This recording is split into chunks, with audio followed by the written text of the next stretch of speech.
Monsignor Charles Pope, a popular blogger and priest in Washington, D.C., is pushing back against the tech giant, tweeting, quote, "Facebook is demanding that I supply a government ID proving that my name is Monsignor Charles Pope. I will do no such thing. Guess it's goodbye." So if this is Monsignor Charles Pope's name, then why does Facebook have such a problem with it? See, the same way that Facebook cracks down on Catholic clergy, well, they've issued a public apology at the same time to the quote-unquote drag queens and drag kings, they say, for the hardship that we put you through in dealing with your Facebook accounts. See, Facebook picks and chooses who gets to log on under what name.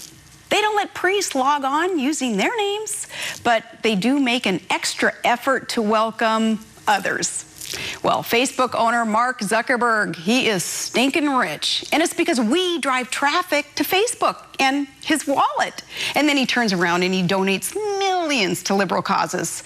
Recently, about $1 billion worth of shares to Planned Parenthood supporters. Well, joining me from New Orleans is a Georgetown-educated attorney, also an avid hunter and fisherman, you know, one of those clinging to his guns and his religion. He's another church leader, Monsignor Christopher Nolte. And Monsignor, I thank you so much for joining us. And please let us know what is going on with this new Facebook policy. And I do find it interesting because, did you know, I can't even log on to my own account either. They think I'm faking my name, I guess. Well, what's with this policy? Well, it seems like there's a policy. My theory on it is Facebook really wants to become one of these portals whereby you have your authentic name in Facebook and then they allow you to use your Facebook credentials to log on to other sites. So what they're trying to do is to get your government ID name. Priests, most places don't allow you to put your priestly title on your driver's license or on your passport, and that's basically the line that Facebook is taking. However, you can go on Facebook and see all kinds of foolishness names. It seems to me recently this has been applied selectively to people using father or sister or Monsignor. Now, if you're a drag queen and you want to go by Sister Mrs. something, that's fine. But if you're a religious sister and you want to put sister in your name, that's what they're going after. So it seems to me like selective application of the rule. Well, I'm glad that you explained that that's the significance of our mentioning the drag queens and drag kings that Facebook apologizes to, but then still bans you all from using your appropriate titles. Why is it important for any member of the clergy to use your titles?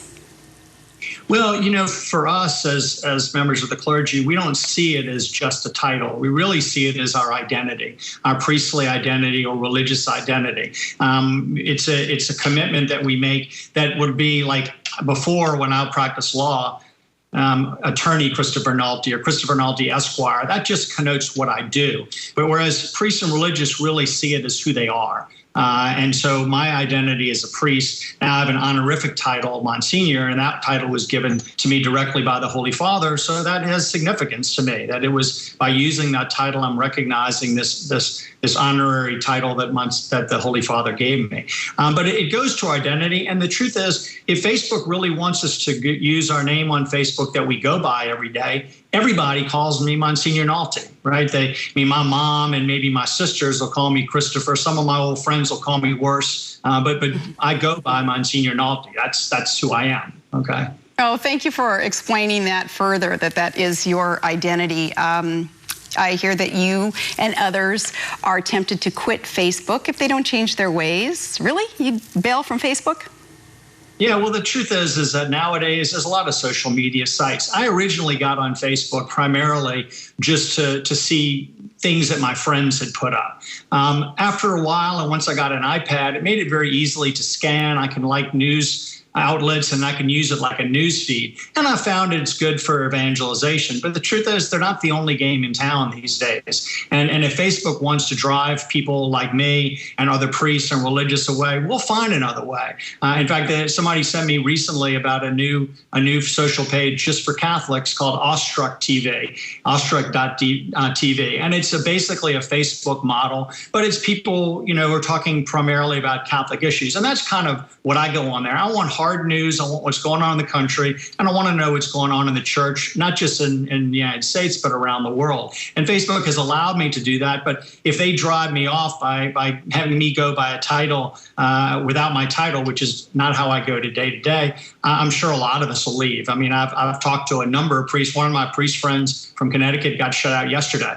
And people have asked me to kind of speak up. Monsignor Pope was a great person because he's a very prominent blogger in the Archdiocese of Washington. I go to his site to read his reflections on Scripture, particularly in preparation for a homily on the weekend, and that they got rid of him, and he's made a little protest. If we can, maybe get them to treat us the same way that they treat other people who want to use the title they use, maybe that'll be good for all of us.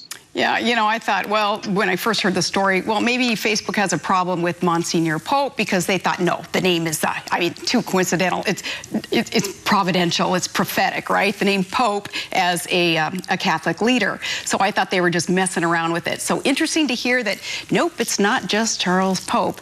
You have had feedback then from fellow priests or clergy about this issue. Facebook itself, though, they are such a monopoly. Do they listen to people? Can we put pressure on Facebook to allow you to exercise what it comes down to is freedom of religion and your identity as made manifest in a title that you choose to use? It seems like the easiest thing to do. If you ever go to an airline website and you have to put in your name and information, your credit card information, and they usually have an optional field for title. Now, they don't always have Reverend or Father or Monsignor, but there's an optional title. Now, Facebook does have that ability. However, they do not include the title as part of your name. It goes below your name like some sort of afterthought. The truth is, I go by Monsignor Nalty every day. That's what people call me. And the idea, what interests do they have besides, I think their main interest is money. And I think they're trying to monetize by having my legal information so that I may use Facebook to go onto other sites and they can capture some sort of revenue from it. But they could easily make a title field that would appear right next to my name. So when people went to my name, because frankly, people search for me under Monsignor Nalty. They don't search for Christopher Nalty. They know I've had this title since 2008. That's how I'm known. I've known people around the world. Back I worked in Italy. That's how they know me. And that's what they look for to find me. Oh, well, I'm encouraged, too, to hear you explain to viewers that there are alternatives out there. I have, of course, an issue with them sending traffic, sending money to liberal causes via the owner of Facebook. So that's cool. Hey, also, I heard interesting tidbit about you as a hunter that you are a guest on Piers Morgan's show, Gulp, and Piers Morgan. Is he that guy who played Remington Steele? See, I love you already. Who would you rather kind of hang out with? Maybe go hunting, go up to Alaska in the great north and out in the wilderness and get to harvest some good, clean, organic protein. Would it be Piers or someone else? I don't know. I think he's afraid of guns, isn't he? He doesn't believe in them, though he perhaps has an armed bodyguard once in a while, yes. I imagine. He I think his coming here and doing his show in America, so many things when I talked to him, because I talked to him in advance of the papal election, back when Pope Francis was elected. That's why he had me on the show. He didn't bring up guns with me. I was kind of ready for that, but I was right in the middle of his gun tirade, but he didn't bring it up. But someone like that being a prominent commentator to Americans, oftentimes you can find that they're really out of touch with the kind of everyday, normal, people who live here, not just the big city liberals, but the people who live in the heartland or the people who live in the South, and they have a different attitude toward them. Unfortunately, that's what happened, I think, to his show. I think the ratings kind of trickled off a little bit. Yeah, he was telling us how to live our lives. Shoot, I wish you would have brought up guns with you, though. I'm sure you would have been armed and, locked and loaded, ready to go. But very diverse background that you have. I think you were fascinating from Georgetown and an attorney, and your vocations and avocations, I think, really shape you as a leader with diverse interests and connections congratulations to so many people. Keep up the good work. And again, I'm sure that the perspectives that you bring to what it is that you do in the ministry is so valuable. People say, you know, I work for a lawyer. So some people, there's a wide variety of people are in my, profession. And that's really what it is. You profess your belief in something. And for some people, it would be someone who went right out of high school, who led a very holy life, or a monk. Some people want to talk with priests who've kind of been out there in the mix and, led a more of a normal mainstream type of life before they went into the priesthood. But, I have other priests around the country and around the world. And, these are my closest friends. And these are really the guys who I stay in touch with on Facebook. We kind of evangelize each other, past things of interest. And to see them just over the last several weeks being, their titles removed and Facebook it's very selective what's been going on. And I know that I'm on the list because they sent me a notice asking me to verify my real name. And I said, that's my real name. And like I said, one of my brother's priests lost his account yesterday, and he can log on back with just his name without father, but I'm not sure that he's really interested in doing that either. So we'll find another way to get in touch. Well, and bless your heart, mentioning you being on a list. I'm sure after this visit with me today, you're probably on a couple other lists too. So, bless your heart. Monsignor Christopher Nolte, thank you so much for joining us today. And next up, my